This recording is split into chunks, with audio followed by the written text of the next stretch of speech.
السلام علیکم۔ آج کے پروگرام میں 2-3 ایشوز ایسے ہیں جس میں عدلیہ، ایگزیکٹو، بعض ایشوز کے اوپر تو ہمیں ٹکراؤ والی کیفیت کے اندر نظر آتے ہیں، اور اس کے اندر گورنمنٹ کے جو مختلف ادارے ہیں، جو انسٹیٹیوشنز ہیں، ان کے ہیڈز کا تذکرہ آ جاتا ہے۔ بشیر میمن صاحب جو فارمر ڈی جی ایف آئی اے ہیں، وہ وقتاً فوقتاً ان کے بعض ایسے بیانات سامنے آئے جس سے یہ تاثر ملتا تھا کہ وہ حکومت کی جانب سے ان پہ دباؤ ڈالا گیا کہ مختلف شخصیات کے اوپر آپ کیس بنائیں، خاص طور پر نون لیگ کے لوگوں کی طرف انہوں نے اشارہ کیا۔ بشیر میمن وہی ہیں جنہوں نے یہ جو فیک اکاؤنٹس والا کیس تھا آصف علی زرداری کا، اس کے اوپر تحقیقات کی اور بڑی جاندار ایک جامع قسم کی رپورٹ، مفصل رپورٹ ہے جو بنا کے دی ہوئی ہے۔ وہ پوری رپورٹ ہم نے بلکہ حرف بھر پڑھ کے تو کئی دن اس پہ پروگرام کرتے رہے۔ ہمیں لگتا تھا کہ یہ جو سریے والا، کلفے والا، فلودے والا، یہ جو اس طرح کے اکاؤنٹس نکلے ہیں، اس کے نتیجے میں شاید کوئی کام آگے چلے گا، لیکن مجھے لگتا نہیں، اب میری امید ٹوٹ گئی ہے۔ میرا نہیں خیال ہے کہ وہ کام آگے چلے گا۔ وہ 150 ارب تک وہ فیک اکاؤنٹس کی کہانی گئی تھی، لیکن اب اس کے اوپر منو مٹی پڑ چکی ہے۔ انہی نے ایک انٹرویو پہلے یوٹیوب چینل پہ دیا جو شاہد اسلم صاحب نے کنڈکٹ کیا، اور پھر انہوں نے ایک چینل کو بھی انٹرویو دیا، اور اس کے نتیجے میں کچھ ایسے بیانات سمجھ آئے جس سے تاثر یہ ملا کہ شاید پرائم منسٹر ہاؤس اور وہاں شہزاد اکبر صاحب اور فروغ نسیم صاحب، وہاں سے ان کو کچھ ایسی باتیں کہی گئیں کہ جسٹس فائز عیسیٰ کے اوپر جو ریفرنس ہے اس میں ایف آئی اے اپنا رول ادا کرے۔ تو آج کے پروگرام میں ہمارا مین فوکس اسی ایشو پہ رہے گا۔ شہزاد اکبر نے ان کو لیگل نوٹس سرو کر دیا، اور دونوں نے، فروغ نسیم صاحب نے بھی اور شہزاد اکبر نے، سخت لفظوں میں اس کی تردید بھی کی ہے۔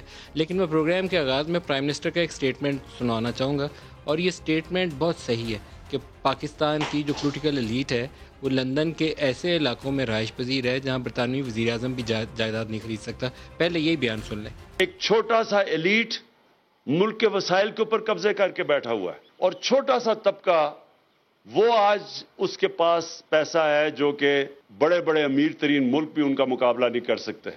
ہمارے جو حکمران ہیں وہ آج ان کے پاس جو پراپرٹیز ہیں لندن، کیونکہ میں جانتا ہوں اس علاقے میں پراپرٹیز لی ہیں، میں آپ کو یقین دلاتا ہوں کہ برطانیہ کا پرائم منسٹر بھی وہاں پراپرٹی نہیں خرید سکتا۔ امیر ترین لندن کے علاقوں میں ان کے پاس محلات ہیں۔ یہ بات ان کی 100% درست ہے۔ ایجور روڈ کے اوپر پاکستانیوں نے، اور بہت ساری ایسی پرائم جو کمرشل پراپرٹی ہے لندن کے اندر، وہاں پاکستانیوں کے پاس جتنی جائیداد ہے شاید برطانوی شہریوں کے پاس بھی اتنی نہ ہو۔ ایک پاکستان کے بہت ہی نامور قسم کے سیاستدان ہیں، ان کے متعلق ایک دفعہ میں ڈاکٹر عبدالقدیر، اللہ پاک ان کو صحت تندرستی دے، زندگی دے، ان سے ملنے گیا ہوا تھا، تو مجھے کہتے ہیں وہ سائیکل پہ آج سے کچھ عرصہ پہلے یہاں گھوما کرتا تھا۔ ابھی میں نے کچھ عرصہ پہلے سنا لندن میں اپارٹمنٹس ہیں ان کے اپنے نام یا ان کے بھائی کے نام کے اوپر۔ تو اس کے اوپر کوئی طریقہ کار ہونا چاہیے، لیکن طریقہ کار کا آغاز شفافیت، ٹرانسپیرنسی اور تحقیقات، انویسٹیگیشن سے آغاز ہوتا ہے، اور پھر آپ کے پاس ایسی کریڈیبل ایویڈنس ہونی چاہیے جو کورٹ آف لاء میں قابل قبول ہو۔ عام ٹویسٹنگ سے نہیں ہو سکتا، بند کمروں میں بیٹھ کے کسی کو ٹارگٹ کرنے سے بھی نہیں ہو سکتا۔ بشیر میمن نے کہا کیا جس سے یہ ساری کہانی اتنا بڑا ایک ہمارے سامنے پنڈورا باکس کھلا ہے؟ پہلے انہی کی زبانی سنتے ہیں، دکھائیے گا جی۔ ان انٹرویوز میں انہوں نے اور بھی بہت سی باتیں کی، لیکن یہی بات کافی ہے جو میں نے آپ کو سنوا دی۔ اور اپوزیشن کو آپ ایک ایسا لوز بال دے دیں اور اس کے اوپر اپوزیشن کھیلے نا، یہ تو ممکن ہی نہیں ہے۔ مریم نواز نے کیا کہا بشیر میمن کے اوپر، وہ دکھائیے گا۔ جو بشیر میمن صاحب کی گواہی کل آئی ہے، یہ تو مافیاز کے جو ڈانز ہوتے ہیں یا جو گینگز کے سربراہ ہوتے ہیں، کبھی انہوں نے اس قسم کی حرکتیں نہیں کی جو پرائم منسٹرز آفس کو استعمال کر کے ہو رہی ہیں۔ اور آپ اداروں کے سربراہوں کو بلا کر ان کو آپ یہ کہہ رہے ہیں کہ نواز شریف کے خلاف یہ مقدمہ کرو، اس کو گرفتار کرو، مریم نواز کے خلاف یہ مقدمہ کرو، رانا ثناء اللہ کے خلاف یہ مقدمہ بناؤ۔ دہشت گردی کا مقدمہ میرے خلاف بنتا ہے یا عمران خان کے اوپر بنتا ہے جس نے یہ اتنی بڑی سازش کی؟ غضب خدا کا، یہ کوئی بنانا ریپبلک ہے کیا؟ وہاں بھی ایسا نہیں ہوتا۔ یہ آپ اس دن کا سوچیں جس دن آپ کی حکومت ختم ہوگی، آپ کا حال کیا ہوگا اس دن۔ میں آپ کو تھوڑا سا بیک گراؤنڈ بتاؤں کہ جج ارشد ملک، اللہ ان کی مغفرت فرمائے، ان کے اوپر جو ایف آئی اے کی ٹیم انویسٹیگیشنز وغیرہ اس پروسیس کے اندر کر رہی تھی، مجھے کچھ عرصہ پہلے ان میں سے ایک شخص سینئر آدمی تھے، ان سے ملنے کا موقع ملا، 2 لوگ تھے بلکہ، ان سے ملنے کا موقع ملا۔ انہوں نے مجھے مزے کی ایک بات بتائی، میں پوری تفصیل تو آن ایئر بتا نہیں سکتا کہ اس میں کچھ ہمارے بڑے طاقتور اداروں کے 1 یا 2 لوگوں کے نام آتے تھے، میں پوری تک کہانی نہیں بتا سکتا، لیکن ان کی اگر میں کہانی کو سامنے رکھوں تو اس سے یہ تاثر ملتا ہے کہ ایک ویڈیو تھی 30 سال پرانی جج ارشد ملک کی۔ جج ارشد ملک کو پی M L N us hope پہ وہاں پہ توقع رکھ رہی تھی کہ احتساب عدالت کے اندر نواز شریف کی وہ بیل کر دیں گے۔ نون لیگ سے ان کے رابطے تھے، ایک لنک موجود تھے پہلے سے، وہ ایسے نہیں تھے کہ ارشد ملک کہیں سے آئے تھے اور نواز شریف کو اس کا پتہ ہی نہیں تھا۔ یہ کوئی پتہ نہیں کیا مڈ جیک یا کوئی ایسا یہاں پہ جگہ بھی ہے جن کے صاحب کا بھی ان سے کوئی تعلق واسطہ تھا، تو ایشورنس وغیرہ تھی۔ دوسری پارٹی جس کا میں نام نہیں لے رہا، میرے خیال میں بہت سارے لوگ انڈرسٹینڈ کر سکتے ہیں، ان کے ہاتھ میں وہ 30 سال پرانی ویڈیو آ گئی، اور وہ ویڈیو قابل اعتراض ویڈیو تھی، اور اس قابل اعتراض ویڈیو کو 30 سال پہلے جب وہ ملتان میں پوسٹڈ تھے اس وقت ریکارڈ کیا گیا تھا. اس میں ان کے ساتھ کوئی اور شخص بھی موجود تھے اور پوری ویڈیو ریکارڈنگ موجود تھی. جج صاحب کو طلب کیا گیا ایک کانسٹیٹیوشن ایونیو میں ایک جگہ کے اوپر، ان کو بتایا گیا کہ یہ ویڈیو ہے بھائی، یہ دیکھو، اگر تو سیدھے ہاتھی کیس کا فیصلہ کرتے ہو تو ٹھیک ہے، نہیں تو پھر یہ ویڈیو منظر عام پر آ جائے گی. ان کو یقین دہانی کرائی کہ تم فیصلہ کرو تو تمہارا کام ہو جائے گا. جج نے جا کے ارشد ملک نے فیصلہ سنا دیا، نواز شریف کی نااہلی ہوگی. یہ میں جو باتیں انہوں نے سنائی ایز اٹ از میں آپ کو بیان کر رہا ہوں. سچ اور جھوٹ کا وزن ان دونوں لوگوں کے اوپر بہت ذمہ دار سینئر لوگ تھے. پھر یہی video same video P M L N کے ہاتھ میں آئی، اور پی ایم ایل این میں بھی نواز شریف کے برخورداروں کے ہاتھ میں آئی، اور اس کے بعد وہ ارشد ملک ملنے آتے ہیں نواز شریف سے اور وہ معافی تلافی کرتے ہیں کہ یہ ہو گیا تھا، ویڈیو ان کے ہاتھ میں آ گئی تھی تو میں کیا کرتا. اسی ویڈیو کو اس کو بتایا کہ یہ ویڈیو تو ہمارے پاس بھی ہے، تو اس نے پھر پوری کہانی جب سنا رہا تھا کہ مجھے اس طرح بلایا گیا اور میں نے یہ کیا، وہاں اس کی دوبارہ ریکارڈنگ کی گئی. اور وہ ریکارڈنگ جو تھی وہ والی ہے جو وہ ناصر صاحب ہیں جو لندن چلے گئے ہیں، جو بھی ان کا نام ہے، انہوں نے وہاں کی. پھر ان کو یہاں سے سعودی عرب لے جایا گیا. سعودی عرب میں دوسری دفعہ ریکارڈنگ کی گئی اور اس میں ان لوگوں کے نام بھی موجود ہیں. اس لیے میں اعتراض کر رہا ہوں کہ میں ایسی چیز نہ بول جاؤں جس کے اوپر کوئی لیگل ایشوز آ جائے.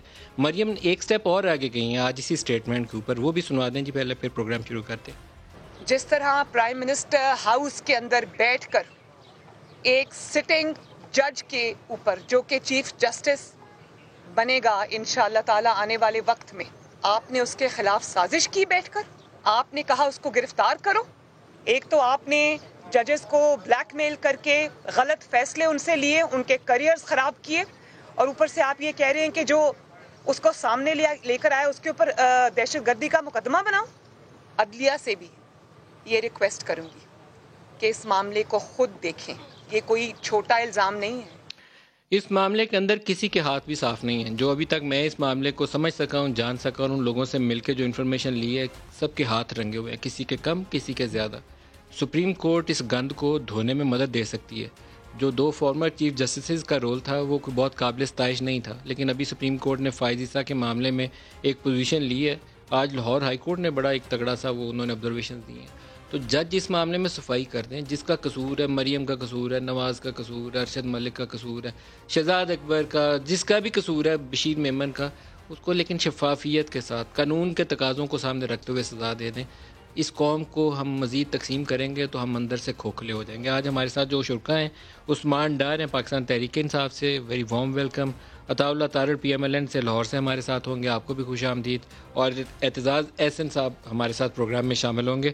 عثمان ڈار صاحب، سنگین نوعیت ہے الزامات کی، سنگین نوعیت، چھوٹے الزام نہیں ہیں. ویڈیو کے اوپر ایک بندہ فارمر ڈی جی جو یہ ایف آئی اے کا بہت بڑا ادارہ ہے، اس کا سربراہ ایک الزام لگا رہا ہے، اور چھوٹا الزام بھی نہیں لگا، نام لے کے لگا رہا ہے. دیکھیں مل صاحب، میں سمجھتا ہوں بشیر میمن صاحب پہلے جب کہ یہ ریٹائرڈ ہوئے ہیں، متنازع بیانات ان کے آ ہی رہے ہیں، لیکن آپ کے ویور سن بھی رہے ہیں. میں چاہوں گا کہ میں انہی کا ایک پہلے قوم کے سامنے 20 سیکنڈ کا ایک بیان رکھنا چاہتا ہوں، چلا دیں، پھر ان کی کریڈیبلٹی پہ بات کروں گا. مجھے فارورڈ کر دیں، آپ کو بھی فارورڈ کروں گا. پہلے میں آپ کے مائک سے سناتا ہوں، سنیے گا. خواجہ آصف کے بارے میں، آصف کے اقامے کا مسئلہ ہے، اور فارن منسٹر ہوتے ہوئے یا ڈیفنس منسٹر ہوتے ہوئے کیسے اقامہ رکھ سکتے ہیں؟ اقامہ رکھنا is not a crime, not a crime, not a crime, it's a work permit. Khawaja Asif صاحب ایک کمپنی تھی دبئی کی جس میں وہ نوکری کرتے رہے، and he was defence and foreign minister of Pakistan, اور انہوں نے یہ آرٹیکل 6 کی خلاف ورزی کی ہے. وزیر دفاع تھے، وزیر دفاع تھے. تو آئین غداری کا پرچہ، غداری کا پرچہ، غداری کا پرچہ. یہ کہتے ہیں کہ غداری کا پرچہ ہونا چاہیے ان کے اوپر، یہی فرمایا نا انہوں نے. یہ عثمان ڈار ایک منٹ رکیے، خواجہ آصف پہ غداری کا پرچہ ہونا چاہیے. میری بات تو سوال تو سن لیں. بشیر میمن صاحب یہ کہہ رہے ہیں نا غداری کا پرچہ ہونا چاہیے. غداری کا پرچہ درج کروانے کی سول اتھارٹی وفاقی حکومت کے پاس، سول اتھارٹی. ندیم ملک کے پاس ہوتی نا تو میں جتنے کامہ چھپا کے بیٹھے ہوئے تھے سب کے اوپر کر دیتا. سول اتھارٹی اگر کسی شخص کے پاس ہے تو آپ کے وزیر اعظم کے نیچے وزارت داخلہ ہے، اس کا ایک مجاز افسر وہ پرچہ درج کرا سکتا ہے. میں آپ کو چیلنج دیتا ہوں کہ صبح جائیں درج کروا دیں، بشیر میمن کا ساتھ بیان لگا دیں. میں پرچے پہ بعد میں آؤں گا. دیکھیں مل صاحب، میں آ رہا ہوں، سب دودھ کا دودھ پانی کا پانی ہوگا. پہلے مل صاحب میں یہ ڈیبیٹ کرتا ہوں آپ کے پروگرام میں. پرچہ درج کروائیں نا جی. اس پہ میں آ رہا ہوں. پہلے مجھے بات قوم کے سامنے کلیئر کرنے دینا. میں آپ کو صبح آرٹیکل 6 کا پرچہ نہیں کروانا کہ کروانا ہے یہ بتا دیں. کس نے کروانا ہے؟ آپ کی حکومت. میں ڈے 1 سے کہہ رہا ہوں خواجہ آصف پہ آرٹیکل 6 کا پرچہ ہونا چاہیے. کس کو کہہ رہے ہیں؟ میں تھا وہ شخص سر میں جو آپ کے سٹنگ فارن منسٹر کا اقامہ لے کے آیا تھا. آپ نے کوشش کی. میں اقامے سے آگے بات کرتا ہوں. نہیں آپ کی حکومت پرچہ درج کروانے کی مجال ہے. خواجہ آصف کی نیب میں انویسٹیگیشن ہوئی, وہی سیلری جو وہ کلیم کرتے تھے. آرٹیکل 6 کا پرچہ درج کروا لیں. مل صاحب اب تھوڑا سننے لگا, آپ کے ویورز کے نالج میں مجھے اضافہ کرنے. خواجہ آصف نے اپنی نہلی کیس میں ان ایکسپلینڈ انکم تھی ان کی, جو سیلری لیتے تھے 20 لاکھ روپے مہینہ لیتے تھے نا, انہوں نے جو ایسٹ رکھا ادھر نیب میں کہ جی یہ میں نے اپنی سیلری سے لیا, تقریباً 25 کروڑ روپے کے قریب وہ ایسٹ تھا. بعد میں انویسٹیگیشن کی گئی اور یو اے کی اس کمپنی نے کہا جناب اس کو تو ہم ایک ڈھیلا نہیں دیتے تھے. یہ شخص کلیم کر رہا ہے کہ میں 20 لاکھ روپے تنخواہ لے رہا تھا. سر سانس بھی تو لینا. ٹاپک یہ نہیں ہے کہ خواجہ آصف نے کیا کہا. بشیر میمن نے بیان صحیح دیا. بشیر میمن کے 2 بیان ہیں, یہی تو میں قوم کے سامنے رکھنا چاہتا ہوں. یہ تو بتا دیں کہ صحیح بیان ہے کہ زبان ہی نہیں ہے. سر بریک تو مل صاحب آپ اس کے اوپر اپنا ایئر ٹائم ضائع کرنا بریک تو لگائے نا. بریک تو لگا دیں. بشیر میمن نے صحیح بیان دیا کہ غلط؟ پہلے بشیر میمن سے پوچھے بیان اس کا ٹھیک کون سا ہے. ایک میں کہہ رہے ہیں آرٹیکل 6 لگنا چاہیے, ایک میں کہتے ہیں جی ورک پرمٹ ہے. ان سے لیں, انہیں لائن پہ لیں. ایک چیز وضاحت کے ساتھ ذہن میں رکھیے. ایک چیز وضاحت کے ساتھ ذہن میں رکھیے, کسی کے پاس اقامہ ہونا جرم نہیں ہے. کسی کے پاس اقامہ ہوتے ہوئے ڈکلیئر نہ کرنا. میں نہیں کہہ رہا, میمن صاحب کہہ رہے ہیں. ایک شخص 2 باتیں ایک ہی شخص کے بارے میں کر رہا ہے. علی زیدی آپ کے ہیں, میرے خیال ان کے پاس اقامہ تھا. اقامہ ڈکلیئر کرنا پڑتا ہے. Declare, you have to declare it. صاحب یہاں اقامے کی بحث نہیں ہے. آپ نے یہ 2 بیان سنوائے نا. اس شخص کی کریڈیبلٹی کی بات کر رہا ہوں. اس نے کیا کریڈیبلٹی زبان کی بات کر رہا ہوں, جو آپ نے کلپ دکھا دیا جو پی ایم ہاؤس میں آئے ہیں اور سٹنگ جج کے بارے میں وہ یہ کہہ رہے ہیں. پی ایم ہاؤس میں آئے کہ نہیں وہ کچھ اور کہہ دیں گے. میں تو قوم کو یہ بتا رہا ہوں کہ بشیر میمن ہے کیا اصل میں. وہ بات صحیح کر رہا ہے کہ غلط کر رہا ہے؟ انہیں سے پوچھے نا, وہ 2 مختلف باتیں کر رہے ہیں کہ شخص کے بارے میں. وہ بات آپ کو پسند آئی ہے, وہاں آپ نے 5 منٹ لگا لیا. جو بات پسند نہیں آئی وہ 5 منٹ نہیں لگائے. ایک ہی شخص کے ایک ہی ٹاپک پہ کہتے ہیں آرٹیکل 6 لگنی چاہیے, اسی شخص کے اسی ٹاپک پہ کہتے ہیں جی کاما تو ایک ورک پرمٹ ہے. بات وہ غلط نہیں کہہ رہا. میں کہوں آج اپنا ٹائم ضائع نہ کریں, کوئی اور سیاسی ڈیبیٹ کر لیتے ہیں. آپ اس کو ٹویسٹ کر رہے ہیں. بات وہ غلط نہیں کر رہا. میں کروں کوئی اور. اقامہ رکھنا جرم نہیں ہوتا, اقامہ چھپانا جرم ہوتا ہے. دیکھیں مل صاحب, اقامہ چھپانا جرم ہوتا ہے. You have to declare it in your papers. Returning program کا ٹاپک اقامہ نہیں ہے. آج آپ کے پروگرام کا جب آپ پیپر جمع کراتے ہیں اور میں اس شخص کو قوم کے سامنے رکھ رہا ہوں کہ یہ ہے اس کے بیانات. میں تو بشیر میمن کا بیان, آرٹیکل 6 کا جو بیان ہے, مجھے آرٹیکل 6 کا جو بیان ہے بشیر میمن کا مجھے بڑا پسند آیا. بشیر میمن سے پہلے دن سے کہہ رہا ہوں بڑا پسند آیا مجھے. لگنا چاہیے. میں تو بہت دیر کا کہہ رہا ہوں. ہمت پڑھو نا, ہمت پڑھ. تسی لانا ہے, میں لانا ہے. یس, میں کیوں لگانا ہے؟ Only federal government is empowered. کوئی دنیا میں اور بندہ بااختیار نہیں ہے. جناب یہ کہتی ہے عدالت سے وہ کلین چٹ لے آئے تھے. آپ آرٹیکل 6 کا اختیار رکھتے ہیں ابھی بھی. ہمت ہے. چلے ہاں پہلے تو نولی گالوں سے. اب آپ بھاگ رہے ہیں. میں نہیں بھاگتا, بھاگ گئے ہیں. میں تو آج بھی جہاں ملیں گے. میں وہ شخص ہوں مل صاحب جو ساری چیزیں لے کے آیا تھا. ڈاکومنٹس آپ نے اکٹھے کیے تھے, آپ کو میں سارا کچھ لے کے آیا تھا, کاغذ پتر جو شاید اس وقت کی ایجنسیز کا کام تھا, جو میں نے کیا. کاغذ پتر آپ نے ایسے سٹنگ ڈیفنس منسٹر کو, فارن منسٹر کو قوم کے سامنے ننگا کیا میں نے. فائدہ ہوتا کہ پوری فیصلہ ہو جاتا نا. فیصلہ نہیں نا ہوا. بشیر میمن کے بیان کو لے کے سٹوری سنا رہے تھے نا, بشیر میمن کا فیصلہ آپ نے انٹرو میں سٹوریز نہیں مل صاحب سنائی. ایسا ہی ہوتا ہے. میں پروگرام کے بعد آپ کو نام بھی بتا دوں گا. طاہر صاحب بشیر میمن کے بیانات کیا ہونا چاہیے؟ منڈے کو آ جاتا ہوں. پہلی بات منڈے کو آ جائیے گا سر, ٹھیک ہے, کوئی اعتراض نہیں ہے. آپ کو جب اچھا لگے تب آ جائیے گا. اب یہ بتائیں بشیر میمن کے بیانات کا کیا ہونا چاہیے؟ ایک تے سیالکوٹ تو باہر نکلا اور ڈس کے تانوں ہرا کے آئے ہیں, اور آپ سیالکوٹ میں ہی دسے ہوئے ہیں خواجہ آصف فلاں. ننگے تو آپ ہو گئے سپریم کورٹ تک. سپریم کورٹ نے خواجہ آصف کو کلیئر کر دیا, اس کے اقامہ کو بھی مان لیا, اس کی تمام ذرائع آمدن کو بھی مان لیا, اس کے حق میں ججمنٹ بھی دے دی. آپ رسوا ہو گئے. آپ ابھی بھی اس کو لے کے رو رہے ہیں. گیٹ اوور اٹ, گرو اپ اور آگے چلیں, موو آن.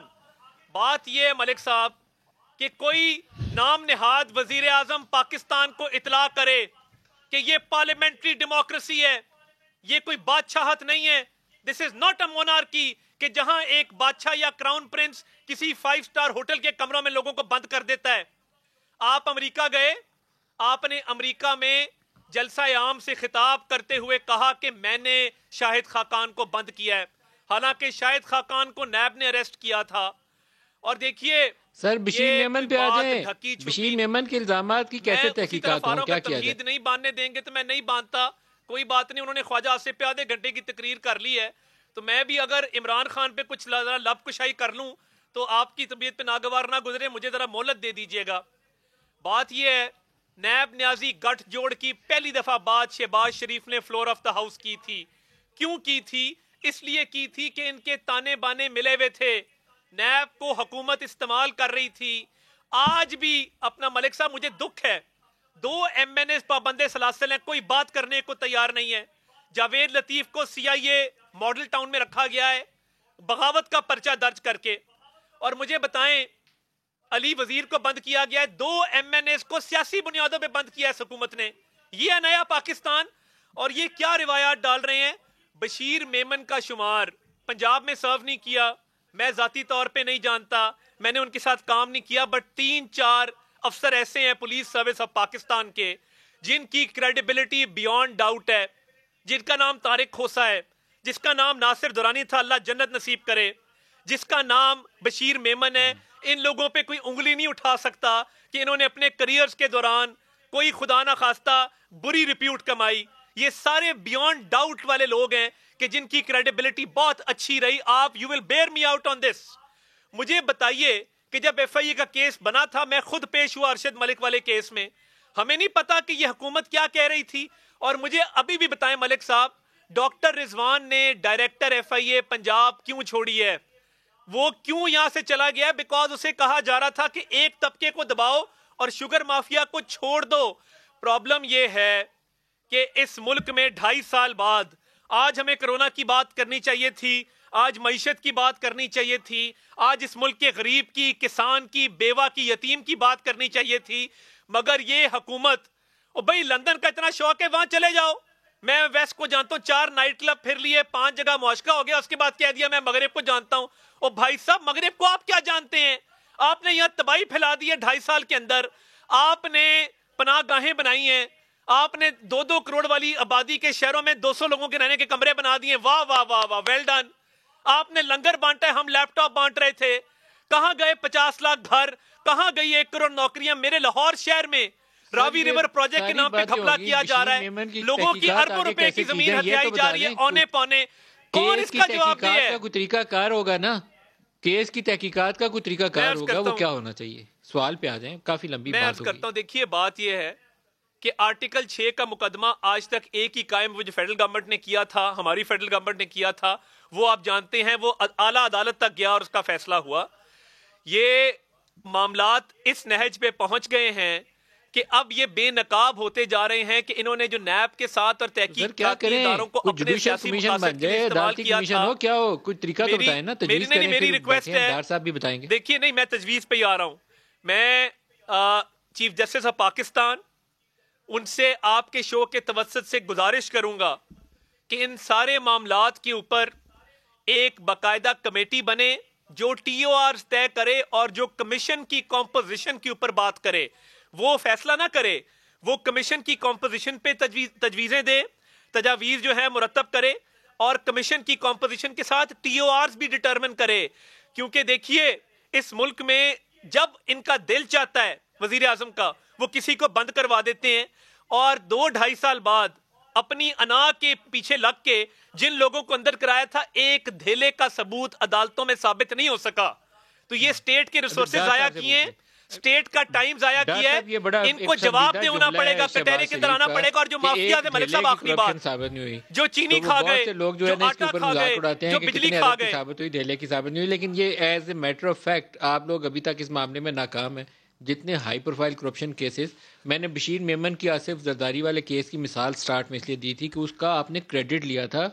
10 پریس کانفرنس کی تھی, میں نے موٹے موٹے والیوم پڑھ کے ہم تھک گئے تھے انڈر لائن کر کے کہ کہاں سے کون سی کمپنیوں کا لنک ہے, کہاں گئی وہ رپورٹ, کیا بنا اس کا. دیکھیں ایک تو مل صاحب, میں نون لیگ والوں کو نا, اگر میرے پاس میں ہونا تو میں عطا تارڑ کو ٹرافی دوں. اس کی ہمت ہے میرے بھائی کی, ہر رات مجھے کسی نہ کسی ٹی وی چینل پہ اپنی کرپٹ لیڈرشپ کا دفاع کرتے نظر آتا ہے. ٹرافی ملنی چاہیے عطا تارڑ کو. میں اگلے دن سن رہا تھا عطا تارڑ بڑا خوش تھا, جی شہباز شریف کو ضمانت مل گئی ہے, دیکھیں جی شہباز شریف نے کرپشن نہیں کی, شہباز شریف نے لوٹ مار نہیں کی. عطا تارڑ ضمانت تو ڈبل شاہ کو بھی ملی تھی اور پورا پنجاب جانتا ہے کہ ڈبل شاہ نے پنجاب والوں کے ساتھ کیا کیا تھا. اور میں مانتا ہوں کہ شہباز شریف ڈبل شاہ کا بھی باپ ہے نوسر بازی میں اور فراڈ میں اور 420 میں. یہ لوگ بات کرتے ہیں کہ شہباز شریف ضمانت لے کے آئے ہیں, یہ موازنہ کر رہے ہیں شہباز شریف کا ڈبل شاہ کے ساتھ. وہ بندہ جس کو ضمانت ملی ریکارڈ کا حصہ مل صاحب, کیا ضمانتیں یہ ثابت کریں گی جی کہ انہوں نے جاہلانہ بات میں نے زندگی میں نہیں سنی. ایک نیب کی بیل کو ایک سی آر پی سی کی بیل سے کمپیئر کر رہے ہیں, یہ ان کا عالم ہے, یہ ذہنی پستی ہے. حوصلہ رکھو, نون لیگ والوں میں پیشنس نہیں ہے. جب ان کی طرف ہوتے ہیں کوئی عقل دی گل کرو گے, کوئی پڑھی لکھی گل کرو گے, پھر ہے نا بیٹھ کے اتنی جاہلیت. جذبات مچل رہے تھے جب ڈبل شاہ پہ نیب کا کیس تھا میرے لیڈر کے بارے میں, میرے بھی اندر سے جذبات مچل رہے تھے, لیکن میں خاموش تھا.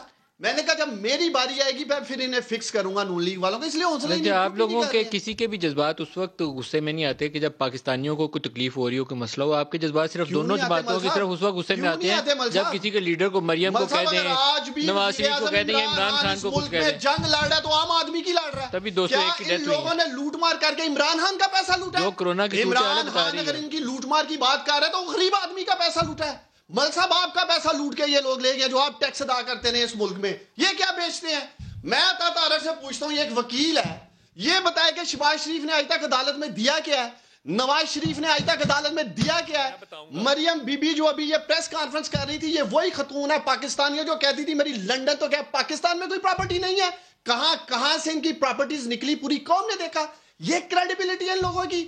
آگے قوم کو بہت بشیر میمن آپ کے سامنے میں نے اس کی کریڈیبلٹی بھی رکھ دی ہے. آج یہ نون لیگ پہ مجھے ترس آ رہا ہے, بشیر میمن کے پیچھے چھپ رہی ہے. اور بھئی حوصلہ کرو, پی ڈی ایم لے کے آئے تھے مل صاحب. بشیر میمن کے بیان کے اوپر ایک جوڈیشل انکوائری ہونی چاہیے. جو کرنا کریں, لیکن میں یہ کہتا ہوں سپریم کورٹ بلائے. دیکھیں مل صاحب, سنیے, سپریم کورٹ بلائے کھلی عدالت کے اندر شہزاد اکبر کو, بشیر میمن کو, فروغ نسیم کو, وہاں سوال جواب کرے, جو قصوروار ہو اس کو سزا دے, سزائے موت ہو سزائے موت دے, عمر قید ہو تو عمر قید دے. ہونا چاہیے, سب کچھ ہونا چاہیے. ہم کس سطح پہ کہہ رہے ہیں؟ شہزاد اکبر کا بیان آج آپ کی جماعت کو سپورٹ کرنا چاہیے اس کاز کو. کچھ تو کوئی ایسا طریقہ ہو کہ انصاف ہو جائے. پہلے یہ لوگ ان پروگراموں میں چور چور کہتے رہے, ویسے کسی کو نہ ثابت کریں. پہلے یہی لوگ ان کے بیانات نکالے نا, پہلے یہ جہانگیر ترین کے پیچھے چھپ رہے تھے. جی جہانگیر ترین کو بھگا دیا عمران خان نے ملک سے, جہانگیر ترین واپس آ گیا. جہانگیر ترین پہ شوگر انکوائری کمیشن چل پڑا, اس کے اوپر جہانگیر ترین پہ بھی آ جائیں گے. لیکن یہ عطا تارڑ کوئی ایسا طریقہ ہے کہ آپ کی جماعت باقاعدہ فریق بنے, درخواست دے سپریم کورٹ میں جائیے, آپ کے بھی بندوں کو 4 کو سزا ہوتی ہے تو ہو جائے, آپ درخواست دیں سپریم کورٹ سے کہ سو موٹو جورسڈکشن استعمال کریں.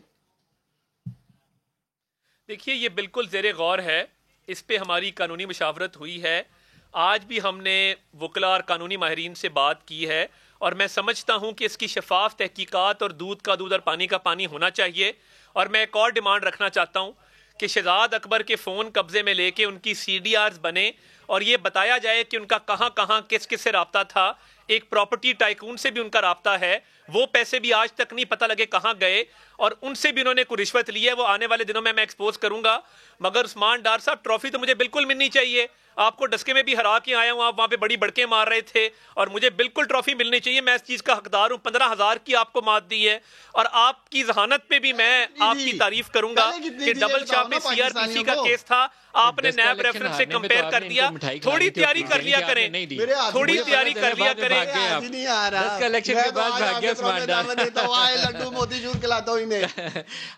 عطا تارڑ, لیکن آپ نے ابھی بھی شہزاد اکبر کے اوپر بیان دیتے ہوئے وہی کام کیا جو پی ٹی آئی کہتی ہے یہ سارے چور اور ڈاکو. آپ نے بھی کہہ دیا اس نے رشوت لی ہے. بھائی ثبوت لاؤ نا یار, ثبوت لاؤ تو پھر عدالت میں لے جاؤ, سزا دلواؤ. وہ میں اکٹھے کر رہا ہوں ملک صاحب, میں بہت قریب پہنچ گیا ہوں, اور ان قریب ہو سکتا ہے کہ میں آپ کو ساتھ لے جاؤں وہاں پہ کیمرے کے ساتھ, اور وہاں بیٹھ کے ہم شو کریں جہاں پہ وہ سارے معاملات اس نے کیے ہیں. تو میں کافی تحقیقات میں نے اپنے طور پہ کر لی ہیں اس معاملے میں. چلو یہ تو بڑی اچھی خبر ہوگی جی. جس دن وہ ثبوت لائیں گے عثمان ڈار ساتھ جائیں گے. عطا تارڑ کو میں کہتا ہوں ساتھ Hyde Park 1, Avenfields apartment, Hudaibiya paper mill, چوری شوگر مل, بابا ان کے بھی لے آؤ ساری پرچیاں رسیدیں. آپ کی لیڈرشپ آج تک نہیں دے رہی, یہ بھی ڈھونڈ لانا عطا تارڑ. حالی باقی ثبوت ہی نہیں لانا. قوم منتظر ہے پچھلے 4 سال سے کہ کب آئیں گی رسیدیں, کب آئیں گے ثبوت, ایک دوسرے پہ ڈالتے ہیں. اچھا, ایون فیلڈ ڈپارٹمنٹ کے اوپر نواز شریف کو ثبوت دینے سے قاصر رہے ہیں, یہ بات درست ہے, اس میں کوئی شک والی بات نہیں ہے. لیکن سوال تو یہاں ٹرانسپیرنسی کا ہے کہ آپ کی کوئی پنشمنٹ کا جو طریقہ کار ہے عدالتی نظام کا وہ ایسا ہو کہ نہ عثمان ڈار کو اعتراض ہو نہ طارڑ صاحب کو اعتراض ہو, قابل قبول ہو نا سب کے لیے. تو مل صاحب اسی لیے تو ہم انہیں دعوت دیتے ہیں, آئے جوڈیشل ریفارمز کرتے ہیں. 73 سال سے جو ایک فرسودہ نظام چل رہا ہے, جو آپ نے انٹرو میں بات کی ہے, میں آپ کی بات سے اتفاق کرتا ہوں, طریقہ کار پہ یہاں بحث ہو سکتی ہے مل صاحب, لیکن جن لوگوں کے آپ نام لے رہے ہیں پاکستان کے بچے سے پوچھیں, بچہ بھی آپ کو بتائے گا کہ ان کا کیا کردار رہا ہے اس ملک میں. مطلب میاں صاحب کی جو سٹوری تھی وہ شروع ہوئی تھی اس قطری خط سے کہ وہ دادا میاں نے حسین کو جائیداد دے دی, اور پھر سپریم کورٹ میں آ کے کچھ بھی نہیں بتایا, لیکن پھر بھی ان کی سزا کا طریقہ کار بہت متنازع ہے, وہ شفافیت کے تقاضوں کے مطابق نہیں ہے. طریقہ کار پہ آج بحث ہو سکتی ہے. سپریم کورٹ نے اقامہ کے اوپر ڈسکوالیفائی کیا کہ وہ ڈکلیئرڈ نہیں تھا اور ریسیویبل تھا. وہ اب دیکھیں بعض چیزیں ایسی ہیں جو مجھے نہیں کہنی چاہیے, لیکن بہرحال ایک نارمز جو ہے نا انٹرنیشنلی ایکسیپٹیبل جوڈیشل نارمز, اس کے اندر رہتے ہوئے کام ہونا چاہیے. دیکھیں مل صاحب, جب تک ہم اپنی ذات کا سوچیں گے, جب تک ہم اس سسٹم کے بینیفیشری ہیں, کبھی اس سسٹم کو ٹھیک نہیں ہونے دیں گے. ہر وہ شخص جو اس سسٹم سے فائدہ اٹھا رہا ہے کبھی اس سسٹم کو ٹھیک نہیں ہونے دے گا. مل صاحب آج عمران خان کی ملک کے مافیا کے ساتھ لڑائی کیا ہے, چاہے شوگر والا ہے, آٹے والا ہے, پیٹرول والا ہے, نام لیتے جائیں آپ, یہی ہے نا. جہانگیر ترین بتائیے, جہانگیر ترین اب اس مافیا کا حصہ ہے کہ اس مافیا سے نکل گئے؟ دیکھیں جہانگیر ترین شوگر کا کاروبار کرتے ہیں, اب مافیا کا حصہ ہے کہ نہیں ہے؟ دیکھیں شوگر مافیا کا حصہ ہے کہ نہیں, وہ آنے والا وقت ثابت کرے گا. جو ان کے خلاف کیس چل رہا ہے, اگر وہ نیٹ اینڈ کلین ہوں گے, باعزت بری ہوں گے, ایک بریک لے لیں جی, لوٹ مار کی ہوگی تو انہیں مقدمے کا سامنا جواب دیجیے گا. ایک بریک لے لیں جی, ہمارے ساتھ رہیے گا.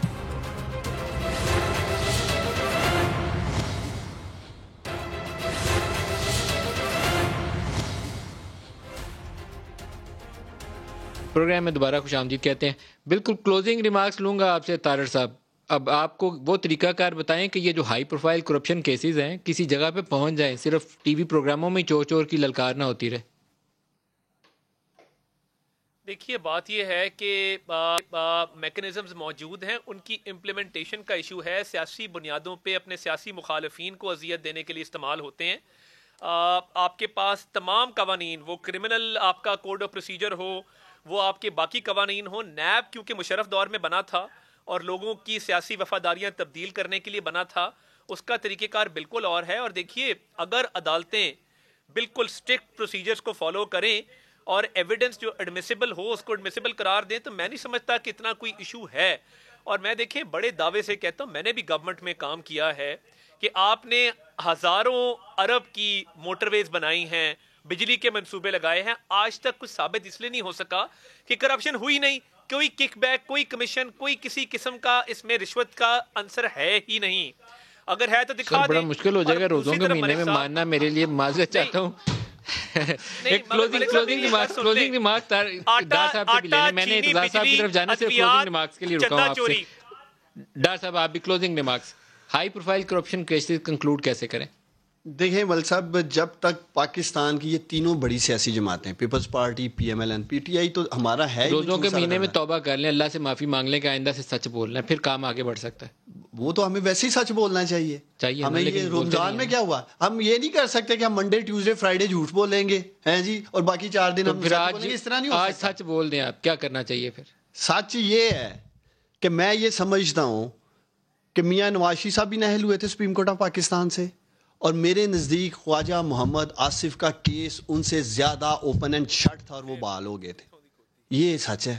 اب آپ اس کا بشیر میمن کا بیان لے کے صبح جائیں گے آپ؟ بشیر میمن کا بیان تو میں پہلے آرٹیکل 6 لگنی چاہیے. صبح جائیں گے آپ؟ یہ لوگ قومی مجرم ہیں, جس ملک نے عزت دی, نام دیا, رتبہ دیا, منسٹریز دی, اسی ملک کے ساتھ انہوں نے دغا کیا. عثمان ڈار صاحب اور عطا اللہ طارڑ صاحب, آپ دونوں کا میں مشکور ہوں. پروگرام کا یہ حصہ ہم کریں گے اعتزاز صاحب سے, اور اعتزاز احسن صاحب سے ہم نے سوالات پوچھنے ہیں اس وقت ایگزیکٹو ورسز جوڈیشری, بلکہ ٹرائیکا کر لیں, ایک طرف اسٹیبلشمنٹ, ایک طرف ایگزیکٹو اور ایک طرف جوڈیشری کھڑی ہے. اعتزاز صاحب السلام علیکم. وعلیکم السلام. اعتزاز صاحب بشیر میمن سے شروع کر لیں. بہت دھانسو قسم کے بیانات ہیں, باقاعدہ ہلا دینے والے. کیا طریقہ کار ہونا چاہیے کہ اس کی شفافیت پرکھ لیں؟ ندیم صاحب, میں نے ایسا بیان, ایسا گواہ کبھی نہیں دیکھا. 54-55 سال میں نے وکالت کی ہے, اور اس طرح کا سلک گواہ اتنا سیملیسلی بیان دیتا ہوا, میں اب آپ کے سامنے بول رہا ہوں تو بیچ میں وقفے پڑتے ہیں، میری زبان میں ذہن سوچتا ہے الفاظ کو، اور میں خود ایک وکیل ہوں، نصف صدی سے وکالت کر رہا ہوں، اس میں تو کوئی سکتہ آتا ہی نہیں ہے اس کے بیان میں، اور بڑا جس طرح پورا ریہرسڈ بیان ہے وہ اس طرح کا بیان ہے، اور میں سمجھتا ہوں اس پہ بالکل بڑی ہائی لیول کی کمیشن بننی چاہیے۔ یہ جو بات کر رہے ہیں کہ آرٹیکل 6 وغیرہ جو کہتے ہیں اگر آرٹیکل 6 لگتا ہے یا کوئی آفیشیل سیکریٹس ایکٹ لگتا ہے، وہ تو تسلیم کر رہا ہے کہ جو اس نے بات کی ہے وہ درست کی ہے، یہ ان کو تو کہنا چاہیے کہ وہ بات غلط کر رہے ہیں، ان کے سمجھ میں نہیں ہے، یہ وکلاء نے اس کو ٹریٹ کرنا ہے۔ اور اس میں بنیادی طور پہ مسلم لیگ نواز، دیکھیں گورنمنٹ کوئی کمیشن بنائے، انکوائری بنائے کرے تو وہ تو اپوزیشن نے تسلیم نہیں کرنی، اگر یہ بنائے سپریم کورٹ کی مرضی ہے، بنائے نہ بنائے اس کو کوئی مجبور تو نہیں کر سکتا، لیکن مسلم لیگ نواز کے سامنے یہ دوسری ایسی شہادت آ رہی ہے۔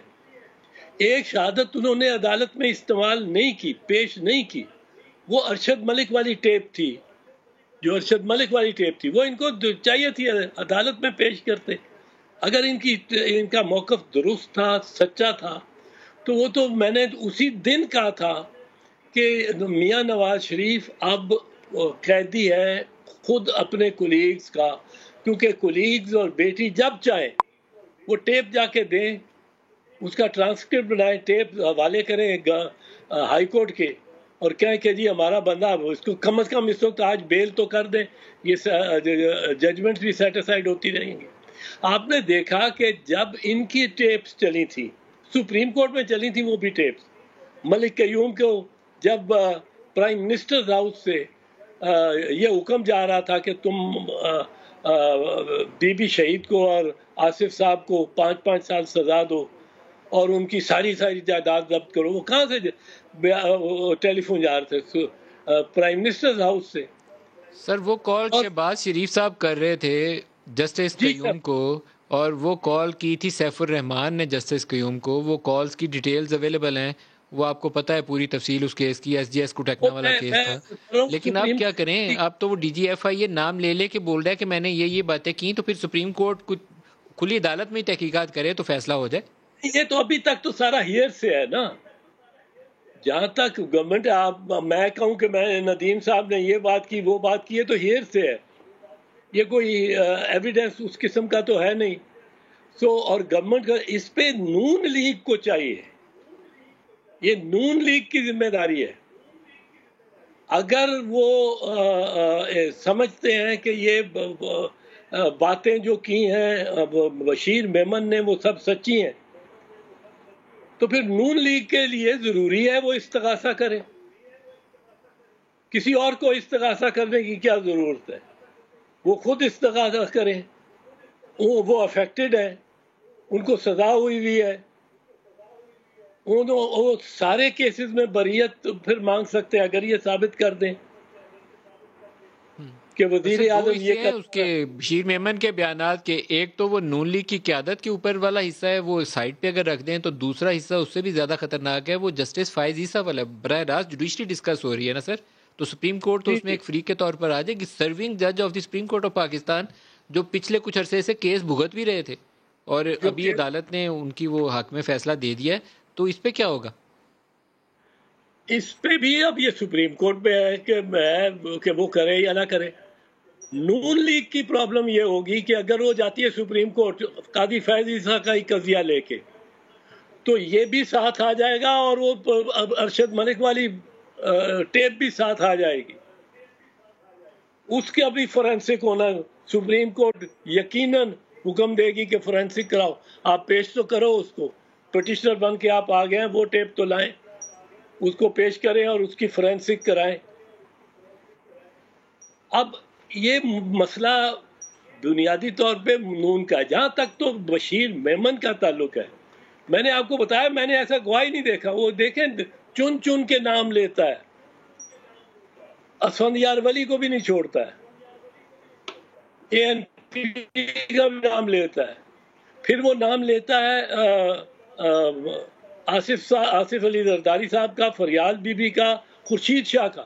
اور میں نے عدالت میں اس سے یہ عدالت میں میں اس کمرے میں یہ جب یہ کیس چل رہا تھا سپریم کورٹ میں, تو یہ تو اتنا شدید نفرت تھی اس کو, آصف اور زرداری, اور نفرت تھی سر اس کو, آصف زرداری, فریال تالپور, خورشید شاہ سے اس قدر نفرت تھی.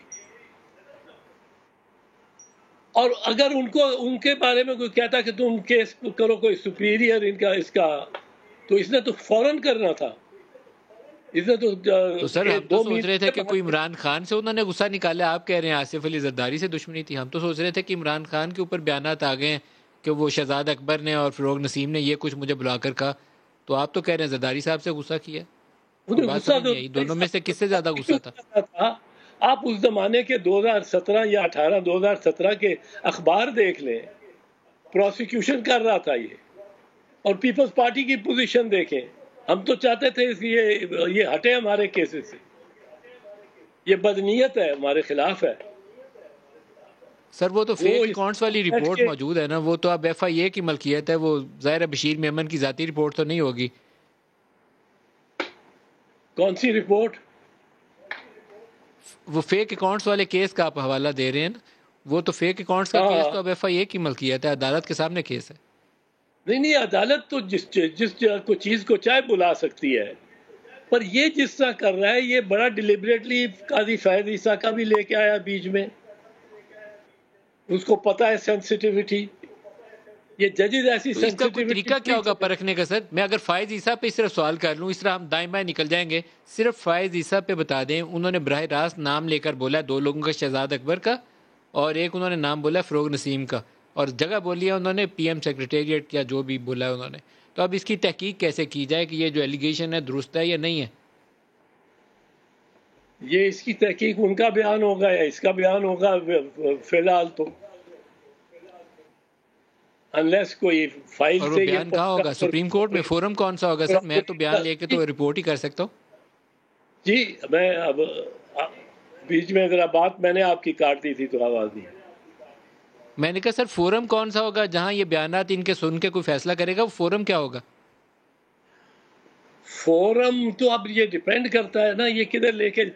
پہلی تو چوائس ہے مسلم لیگ نواز کی کہ مریم بی بی کون سا فورم چاہتی ہیں. وہ ظاہر ہے ایسا تو نہیں چاہیں گی جو Imran Khan commission of inquiry بنائے, وہ چاہیں گی غالباً سپریم کورٹ. سپریم کورٹ میں ابھی ججز نکلے ہیں قاضی فیض عیسیٰ کے مسئلے اور معاملے سے, کوئی سانس لے رہے ہوں گے, کوئی ان میں بہت دراڑ پڑی ہوئی ہے, وہاں بہت ٹینشن ہے. اب وہ دوبارہ تو شاید آپ نے لفظ استعمال کیا کہ بہت دراڑ پڑی ہوئی ہے, بڑا سخت لفظ استعمال کیا آپ نے اعتزاز صاحب. میں یہ پہلے بھی کر چکا ہوں, میں یہ جب سے کر رہا ہوں, جب سے یہ بتا رہا ہوں, جب سے ثاقب نثار صاحب چیف جسٹس تھے. ان سے پہلے بھی کچھ تھی پر اس میں بہت, تب سے میں کہہ رہا ہوں دراڑ. میں تو یہ سپریم کورٹ کے بارے میں میرا یہ موقف ہے, آن دا ریکارڈ موقف ہے, اور مجھے بڑی تکلیف ہے اس بات, بہت تکلیف ہے. پر بہرحال سر اگر یہ دراڑ والا آپ کا میں سوال سامنے رکھوں, لاسٹ کویسچن ہے میرے پاس. افتخار چودھری کی آپ نے بہت گاڑی چلائی, جو لاسٹ اپرچونٹی ہے, گولڈن اپرچونٹی پاکستان کی ہسٹری میں جو ہم نے گنوا دی, وہ افتخار چودھری تھی, ثاقب نثار تھی, یا اب ہے؟ جو گوا دی لاسٹ اپرچونٹی نہیں, ان کی تو ثاقب والی تو کوئی اپرچونٹی ایسا نہیں تھی نا. ثاقب افتخار محمد چودھری کی زیادہ اپرچونٹی تھی اور کسی کو نہیں. افتخار محمد چودھری 5 سال اس نے چیف جسٹس رہنا تھا ریسٹوریشن کے بعد, اور اتنا پاورفل چیف جسٹس کوئی ہو ہی نہیں سکتا تھا, جو آرمی چیف سے بھی لڑ کے, پھر ڈیموکریٹک گورنمنٹ جو آئی اس کی جگہ اس سے لڑ کے, پھر لوگوں کی پوری طاقت لے کے, وکلاء بار کی پوری طاقت لے کے, اور وہ ریسٹور ہوا ہو. کوئی مانتا ہی نہیں تھا ریسٹور ہو جائے گا چیف جسٹس, کوئی مانتے ان کو تیار نہیں تھا. اور میں کہتا تھا ہوگا, کرائیں گے ان کو, ریسٹور. اور اس نے وہ اپنا وقت ضائع کر دیا, صرف پیپلز پارٹی کو رگڑنے میں ضائع کر دیا. بس وہ اب بات تو سچ ہے. اعتزاز احسن صاحب اور باقی میرے مہمان ڈار صاحب اور عطاء اللہ طارق صاحب, آپ سب کا بہت شکریہ. آج کے لیے اتنا ہی اجازت دیجیے. خدا حافظ.